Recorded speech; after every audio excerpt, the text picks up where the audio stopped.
ಏನಾಯ್ತು ಅಂತ ಹೇಳು.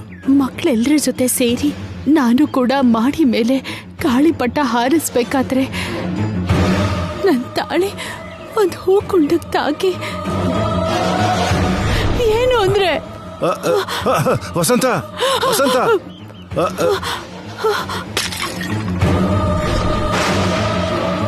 ಇದೇ ಗುರುಗಳೇ ನಡೆದಿದ್ದು.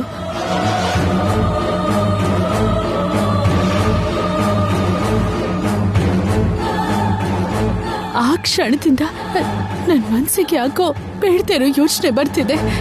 ಭಯ ಪಡಬೇಡ ವಸಂತ. ಪ್ರತಿ ಘಟನೆಯ ಹಿಂದೆ ಏನಾದರೂ ಒಂದು ಕಾರಣ ಇದ್ದೇ ಇರುತ್ತೆ.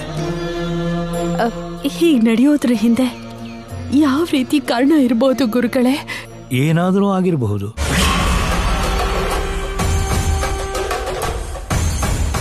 ನಿನ್ನ ಅಕ್ಕಪಕ್ಕದಲ್ಲೇ ಮಂಗಳಸೂತ್ರಕ್ಕೆ ಅಗೌರವ ಕೊಡೋ ಮನುಷ್ಯರು, ಮಂಗಳಸೂತ್ರಕ್ಕೆ ಬೆಲೆ ಕೊಡದೇ ಇರೋ ಮನುಷ್ಯರು ಇರ್ತಾರೆ ಅನ್ನೋ ವಿಷಯನ ನಿನಗೆ ತಿಳಿಸ್ಕೊಡೋದಕ್ಕೆ ಅಂಥ ಘಟನೆ ನಡೆದಿರಬಹುದು. ಕಾರಣ ಏನೇ ಆದರೂ ಒಂದು ಒಳ್ಳೆ ವಿಷಯಕ್ಕೆ ಹಾಗೆ ನಡೆದಿದೆ ಅಂತ ಅಂದುಕೊಳ್ಳಿ, ಮನಸ್ಸು ಪ್ರಶಾಂತವಾಗಿರುತ್ತೆ.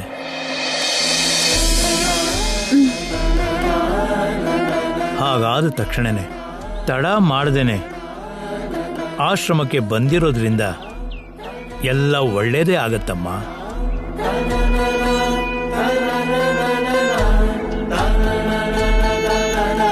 ನಾಳೆ ಸ್ವಾಮಿಗೆ ಚಂದನದ ಸೇವೆ ಮಾಡಿಸಿ. ಆ ಚಂದನದಲ್ಲಿರೋ ತಂಪು ಸ್ವಾಮಿ ಸುತ್ತಮುತ್ತ ಹರಡಿ ನಿನ್ನ ಮಾಂಗಲ್ಯ ಇನ್ನೂ 100 ಕಾಲ ತಂಪಾಗಿರೋ ಹಾಗೆ ಮಾಡುತ್ತೆ. ಆಗ್ಲಿ ಗುರುಗಳೇ, ನೀವ್ ಹೇಳ್ದಾಗೆ ನಾಳೆ ದೇವರಿಗೆ ಚಂದನ ಸೇವೆ ಮಾಡ್ತೀನಿ. ಮೊದಲು ತಲೆಗೆ ಸ್ನಾನ ಮಾಡಿಕೊಂಡು ಗೌರಿ ಪೂಜೆ ಮಾಡ್ಕೊಂಡು ಬಾಮ್ಮ. ಬಂದ ಮೇಲೆ ಚಂದನ ಸೇವೆಗೆ ಬೇಕಾಗಿರೋ ವಿಧಿ ವಿಧಾನಗಳನ್ನೆಲ್ಲ ಹೇಳ್ತೀನಮ್ಮ. ಆಗ್ಲಿ ಗುರುಗಳೇ, ನಾವೇನ್ ಬರ್ತೀವಿ. ಒಳ್ಳೇದಮ್ಮ.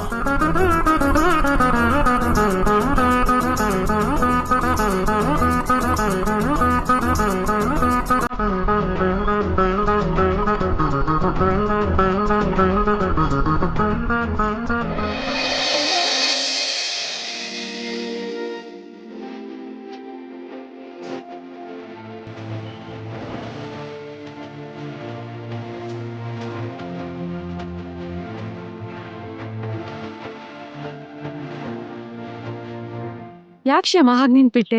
ಬಾ ಹೋಗೋಣ. ಅದು ಅಕ್ಕ, ನಾನು ಕೃಷ್ಣನ್ಗೋಸ್ಕರ ಚಿಕ್ಕ ಕಾಣಿಕೆ ತಂದಿದ್ದೀನಿ. ಕೃಷ್ಣನ್ಗೋಸ್ಕರ ಕಾಣಿಕೆ ತರೋದೇನು? ಇಲ್ಲಿ ನಿನ್ ಕೃಷ್ಣ ಇಲ್ವಲ್ಲ? ಆ ವಿಷ್ಣು ಮೂರ್ತಿನೇ ಅಲ್ವಾ ಅಕ್ಕ ಕೃಷ್ಣ? ಕೃಷ್ಣನ್ಗೋಸ್ಕರ ತಂದಿರೋದನ್ನ ಆ ವಿಷ್ಣು ಮೂರ್ತಿಗಿಡ್ತೀನಿ.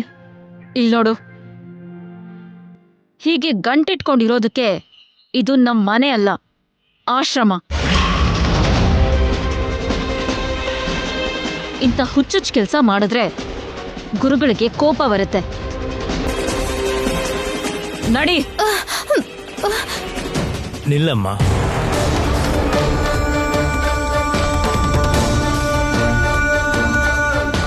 ಏನಮ್ಮ ಸಮಸ್ಯೆ? ಈ ಶ್ಯಾಮನಿಂದಾನೇ ಈ ಸಮಸ್ಯೆ ಗುರುಗಳೇ. ಇವಳು ಹಳ್ಳಿ ಹುಡುಗಿ, ಅದ್ರಿಂದಾನೇ ಈ ಸಮಸ್ಯೆ ಇಲ್ಲ. ಕ್ಷಮಿಸ್ಬಿಡಿ.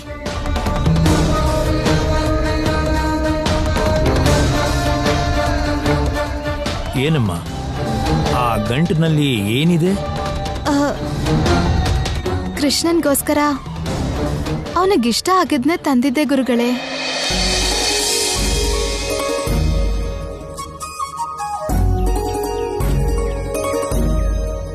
ಕೃಷ್ಣನಿಗೆ ಇಷ್ಟವಾದ ಏನು ಅಂತ ನಿನಗೆ ಗೊತ್ತಾ? ಗೊತ್ತು ಗುರುಗಳೇ, ಅದಕ್ಕೆ ತಂದಿದ್ದೀನಿ. ಏನ್ ತಂದಿದ್ಯೋ ತೋರ್ಸು. ಸರಿ ಗುರುಗಳೇ.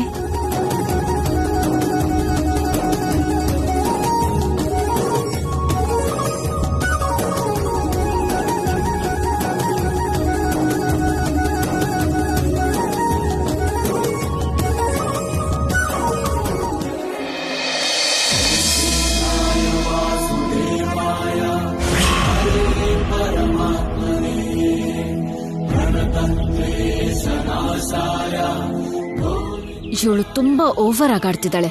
ಗುರುಗಳಿಗೆ ಕೋಪ ಬಂದು ಬೈತಾರೋ ಏನೋ. ಶ್ರೀಮನ್ನಾರಾಯಣ.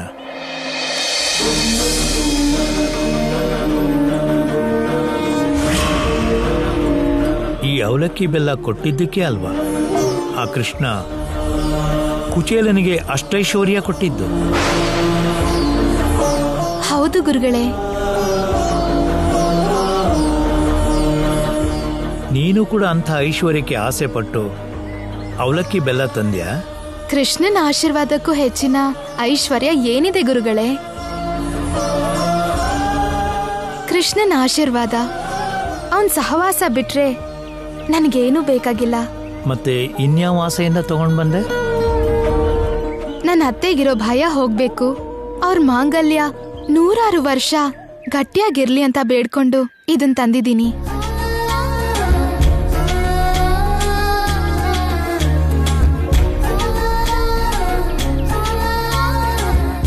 ಕೃಷ್ಣನ ಮೇಲೆ ನಿನಗಿರೋ ಆ ಅಚಲವಾದ ಭಕ್ತಿ ನಿನಗೆ ಶ್ರೀರಾಮ ರಕ್ಷೆನಮ್ಮ. ನೈವೇದ್ಯಕ್ಕಿಡಮ್ಮ. ಸರಿ ಗುರುಗಳೇ.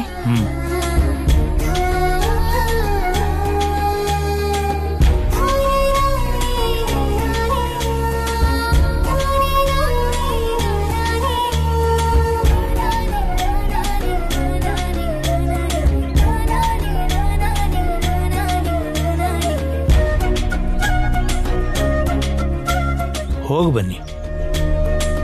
ಶುಭಮಸ್ತು. ಶುಭಂ.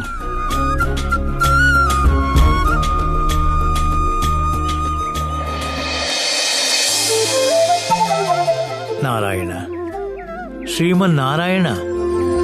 ಕೃಷ್ಣಾವತಾರದಲ್ಲಿ ಕುಚೇಲನು ಕೊಟ್ಟ ಅವಲಕ್ಕಿ ರುಚಿ ನೆನಪಾಯ್ತಾ ತಂದೆ? ಈ ಭಕ್ತೆಯ ಕೈಯಲ್ಲಿ ನೈವೇದ್ಯಕ್ಕಾಗಿ ಅವಲಕ್ಕಿ ತರಿಸ್ಕೊಂಡ್ಯಾ? ಸ್ವೀಕರಿಸು ಸ್ವಾಮಿ, ಸ್ವೀಕರಿಸು. ಓಂ ಶ್ರೀಮನ್ನಾರಾಯಣ.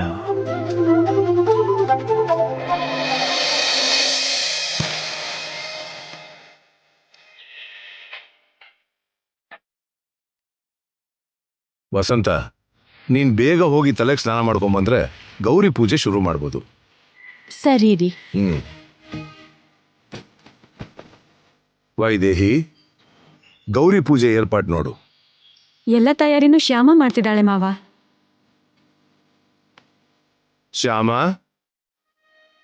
ಮಾವ, ಅಖಿಲ್ ಎಲ್ಲಮ್ಮ? ಇಷ್ಟು ಹೊತ್ತು ಇಲ್ಲೇ ಇದ್ರು ಮಾವ. ಈ ಆಶ್ರಮದಲ್ಲೆಲ್ಲೋ ತಿರ್ಗಾಡ್ತಿರ್ತಾನೆ. ಈ ವಾತಾವರಣ ಅಂದ್ರೆ ಅವ್ನಿಗೆ ಇಷ್ಟ ಅಲ್ವಾ? ಅಮ್ಮ ಶ್ಯಾಮ, ಅಖಿಲ್ ಎಲ್ಲಿದ್ದಾನೆ ಅಂತ ನೋಡಿ ಅವನ ಪೂಜಾ ಮಂದಿರಕ್ಕೆ ಕರ್ಕೊಂಬಮ್ಮ. ನಿಮ್ಮ ಅತ್ತೆ ಸ್ನಾನ ಮುಗಿದ ತಕ್ಷಣ ನಾವು ಡೈರೆಕ್ಟ್ ಆಗಿ ಪೂಜಾ ಮಂದಿರಕ್ಕೆ ಬಂದ್ಬಿಡ್ತೀವಿ. ಸರಿ ಮಾವ.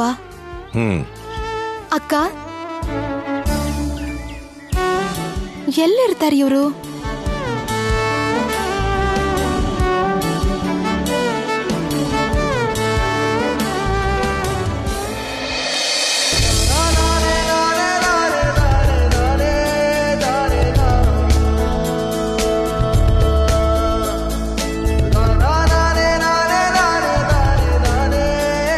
ಅಯ್ಯೋ, ಇದೇನ್ರಿ, ನೀವು ಹುಲ್ಲೆತ್ಕೊಂಡ್ ಬರ್ತಿದ್ದೀರಲ್ಲ? ಹೇಳಿದ್ನಲ್ಲ ಶ್ಯಾಮ, ಇಲ್ಲಿ ಅವ್ರವ್ರ ಕೆಲಸನ ಅವರೇ ಮಾಡಬೇಕು ಅಂತ. ಇಲ್ಲಿಗೆ ಬರೋ ಪ್ರತಿ ಸಲನೂ ನಾನು ಗೋಶಾಲೆಗೆ ಹೋಗಿ ಗೋವುಗಳಿಗೆ ಹುಲ್ ಹಾಕಿ ಬರೋ ಅಭ್ಯಾಸ ಇದೆ. ಇದಕ್ಕೂ ಮೊದ್ಲಾದ್ರೆ ನಿಮ್ ಪಕ್ಕದಲ್ಲಿ ಯಾರೂ ಇಲ್ಲ ಅಂತ ನೀವೇ ತಗೊಂಡ್ ಬರ್ತಿದ್ರಿ. ಈಗ ನಾನಿದ್ದೀನಲ್ಲ, ನಾನ್ ತಗೊಂಡ್ ಬರ್ತೀನಿ. ನೀನಾ? ಹೌದು, ನಿಮ್ ಬದ್ಲು ನಾನ್ ತಗೊಂಡ್ ಹೋಗ್ತೀನಿ, ಪರವಾಗಿಲ್ಲ. ಅದು ನಿನ್ ಕೈನಲ್ಲಿ ಆಗಲ್ಲ ಶ್ಯಾಮ. ನನ್ ಕೈಯಲ್ಲಿ ಆಗತ್ತೆ, ಇಲ್ ಕೊಡಿ. ಅರೆ ಅಮ್ಮ, ಆ ಹುಲ್ಲನ್ನ ನಿಮ್ ಗಂಡನೇ ತಗೊಂಡ್ ಹೋಗ್ಲಿ ಬಿಡಿ. ನನ್ ಕಣ್ಮುಂದೆ ಇವ್ರ ಕೆಲ್ಸ ಮಾಡ್ತಿದ್ರೆ ನೋಡ್ತಾ ಹೇಗ್ ಸುಮ್ನಿರ್ಲಿ? ಕೆಲವನ್ನ ನೋಡಿ ಸುಮ್ನಿರೋದ್ ಬಿಟ್ಟು ಏನೂ ಮಾಡಕ್ಕಾಗಲ್ಲಮ್ಮ. ಸ್ವಾಮಿ, ನಿಮ್ ಗುರುಗಳು ನಿಮ್ ಕಣ್ಮುಂದೆ ಹೀಗ್ ಕೆಲ್ಸ ಮಾಡ್ತಾ ಇದ್ರೆ ನೀವ್ ನೋಡ್ತಾ ಸುಮ್ನಿರ್ತೀರಾ? ಏನು ಮಾಡಲ್ವಾ? ಅಯ್ಯೋ ಇಲ್ಲ ಇಲ್ಲಮ್ಮ, ನಾನೇ ಮಾಡ್ತೀನಿ. ಆ ಕೆಲಸ ಎಲ್ಲ ನಾನೇ ಮಾಡಿ ಮುಗಿಸ್ತೀನಿ.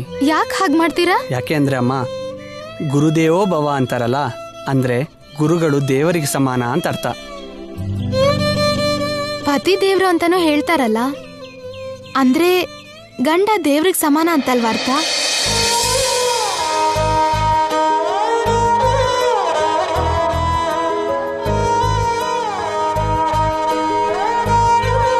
ಮತ್ತೆ ನನ್ ಕಣ್ಮುಂದೆ ನನ್ ದೇವ್ರು ಕಷ್ಟ ಪಡ್ತಿದ್ರೆ ನಾನ್ ನೋಡ್ತಾ ಸುಮ್ನಿರ್ಬಾರ್ದಲ್ವಾ? ಆ ಭಾರನ ನಾನು ಹಂಚ್ಕೋಬೇಕಲ್ವಾ? ತುಂಬ ಚೆನ್ನಾಗಿ ಹೇಳಿದ್ಯಮ್ಮ. ಏನಪ್ಪ, ಇಂಥ ಹೆಂಡತಿ ಪಡೆಯೋದಕ್ಕೆ ತುಂಬ ಅದೃಷ್ಟ ಮಾಡಿದ್ದೆ.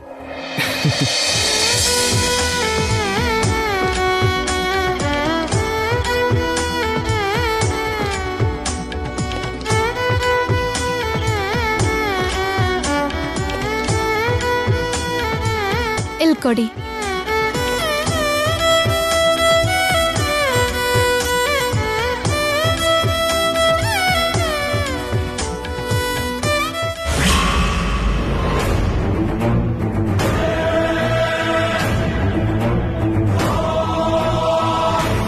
ಇದೇನು ಆಗ್ಲೇ ಇಲ್ಲಿ ಬೀಗ ಹಾಕ್ಬಿಟ್ಟಿದಾರಲ್ಲ?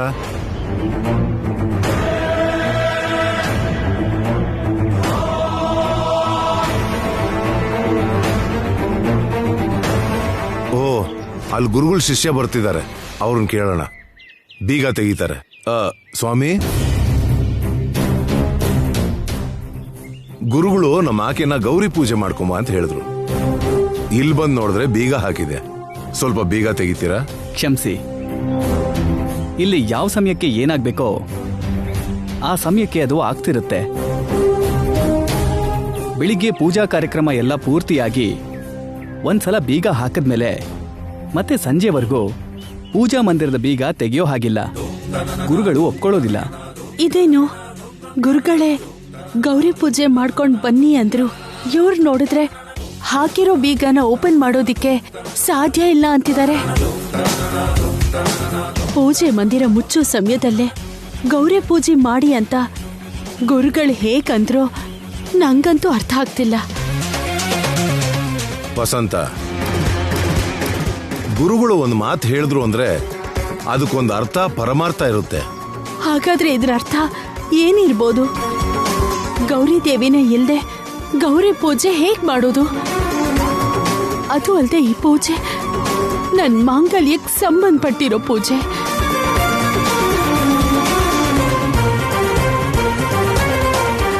ಯಾಕೆಲ್ರೂ ಇಲ್ಲೇ ಇದ್ದೀರಿ? ಬನ್ನಿ ಒಳಗಡೆ ಹೋಗೋಣ. ಏನ್ ಹೋಗೋದು? ಪೂಜಾ ಮಂದಿರಕ್ಕೆ ಬೀಗ ಹಾಕಿದೆ.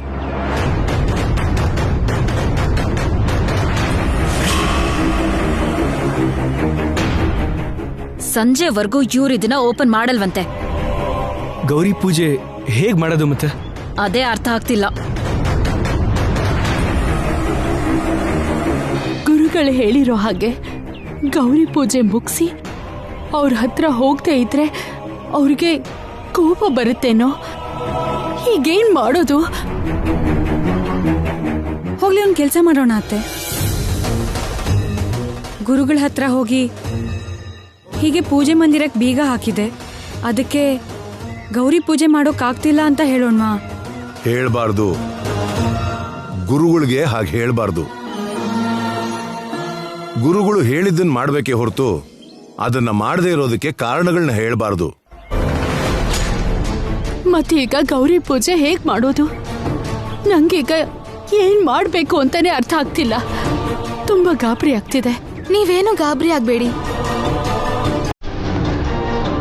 ಎಂಥ ಪರಿಸ್ಥಿತಿ ಬಂದ್ರೂ ಗೌರಿ ಪೂಜೆ ನಿಲ್ಲಲ್ಲ.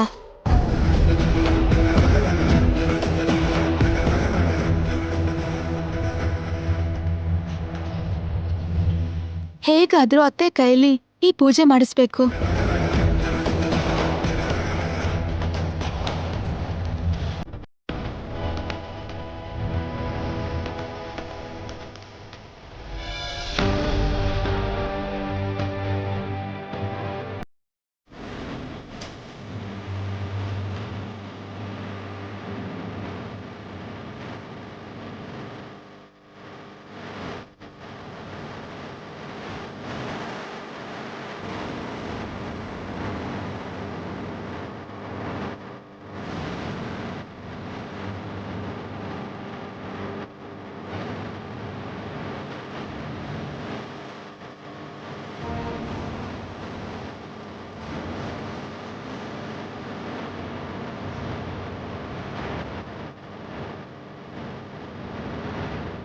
ಅತ್ತೆ ಬನ್ನಿ ಗೌರಿ ಪೂಜೆ ಶುರು ಮಾಡಿ.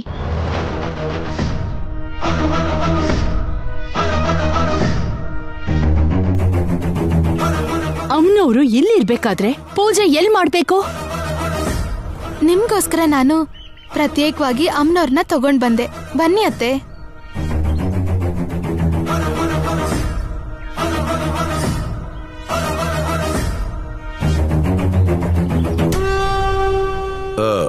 ಶ್ಯಾಮ ಏನೋ ಏರ್ಪಾಟ್ ಮಾಡಿದಾಳಂತಲ್ಲ, ನಡೀರಿ ಹೋಗೋಣ. ಹಾ ನಡಿಯಮ್ಮ.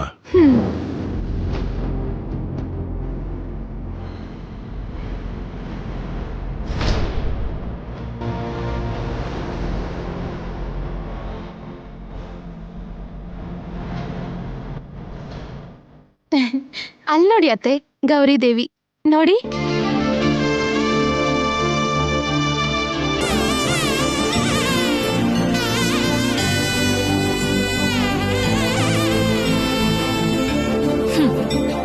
ಹೀಗ್ ನೆಲದ ಮೇಲಿರೋ ಗೌರಿ ಪೂಜೆ ಮಾಡೋದಾ? ಗುರುಗಳಿಗೆ ಗೊತ್ತಾದ್ರೆ ಕೋಪ ಬರುತ್ತೇನೋ.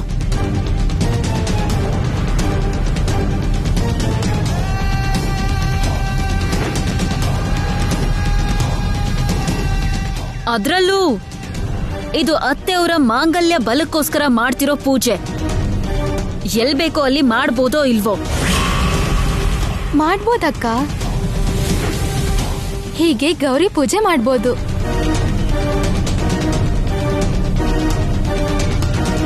ಅರಿಶಿನದ ಗೌರಮ್ಮನ್ನ ಕಲಶ ಇಟ್ಟು ಗೌರಿ ಪೂಜೆ ಮಾಡ್ಬೋದು ಅಂತ ನಮ್ಮ ಊರಿನ ಪುರೋಹಿತರು ಹೇಳಿದ್ರು. ಹೌದು, ನಾನು ಎಲ್ಲೋ ಕೇಳಿದ್ದೀನಿ.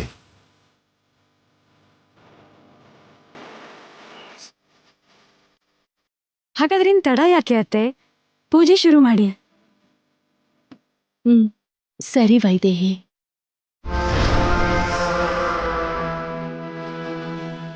ಒಟ್ನಲ್ಲಿ ಶ್ಯಾಮನಿಂದಾಗಿ ಗುರುಗಳು ಹೇಳಿದ ಹಾಗೆ ಯಥಾವಿಧಿ ಗೌರಿ ಪೂಜೆ ನಡೀತಾ ಇದೆ.